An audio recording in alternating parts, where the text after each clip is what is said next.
We are now joined by Kurtt Busch, driver of the number 41 Haas Automation Chevrolet for Stewart-Haas Racing. It's going to start 8th in Sunday's CampingWorld.com 500.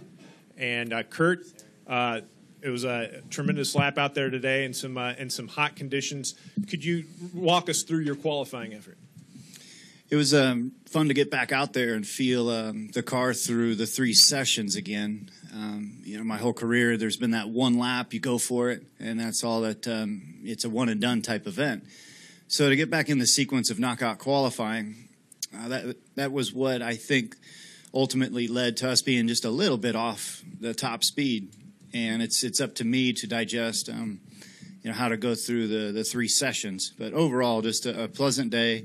Overwhelming support from the team, from the garage area. Glad you're back is what I hear a lot of, and I'm thankful to be back and to have this competitive car that I can put in the top 10 on the first day out. So tomorrow we'll settle back into race trim where the car showed some speed. And then, this is the first short track of the year, and it'll put everybody on even ground, but I have the least amount of experience with the new package. So mine is a little bit of learn as you go with the draft and the dirty air on Sunday. But overall, very pleased with the Haas Automation Chevy right now, and just got to thank those guys and Monster Energy, State Water Heaters, Mobile One, Rush Truck Centers, all the great people at Stewart-Haas. Okay, we're going to open up the floor to questions, and we're going to start here with Mike, then we'll go to Kenny, and then down here to Tom. Mike Embry, USA Today. Kurtt, you were fast on the first lap out. Is there some pent-up desire there that you built up to get back in a race car and go fast? Is that part of the program today? Phoenix is probably the track that I have the most amount of laps on in my career. And it was great to roll right off the hauler and be, towards the top of the chart.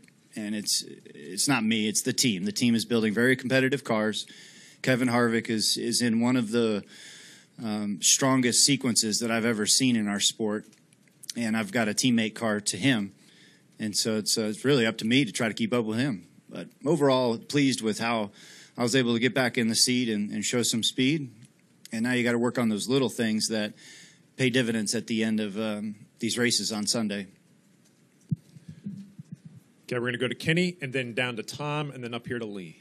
Kenny Bruce with NASCAR.com. Kurtt, coming into this weekend, then, did you feel like you were behind at all? I mean, the team's obviously been there every weekend, but with this being your first weekend, do you feel like you're in kind of a catch-up mode? And is there any area that you feel like might be slower for you to adapt to with, you got the new rules and everything? I don't feel like I'm too far behind. This is the first short track of the year, so it's an even playing field for the new package and everybody at a track less than a mile and a half. And so next week at Fontana, the group will have the mile-and-a-half experience over me for 2 races. And so that'll be a bigger learning curve settling in next week. And that'll be done during the race with all that dirty air.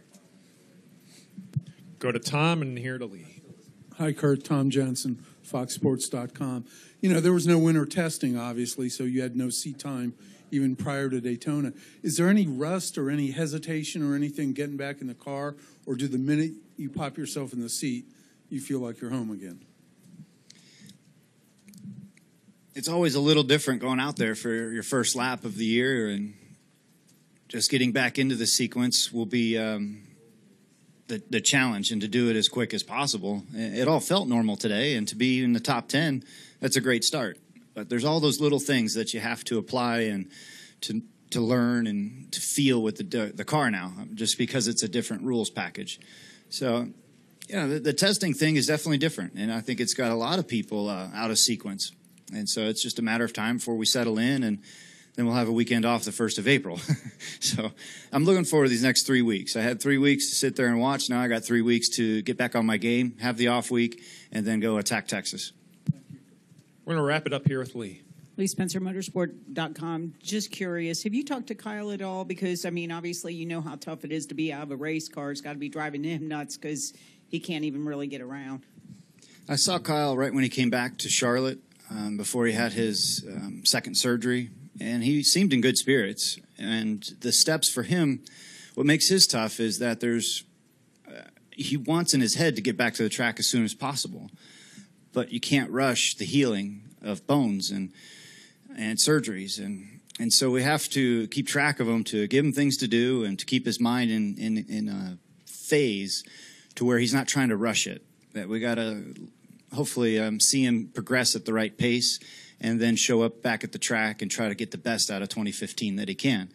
But overall, he's taking it very well, and I think I can't say that he's ahead of schedule, but just listening to Tony Stewart on how he broke his leg, how Kyle broke his leg. Then my mom, she broke her leg a couple of years ago, so she's got her experience. And when mom's telling you what's going on, she's the main doctor. Kurtt, appreciate you joining us here today, and best of luck on Sunday. All right, thank you.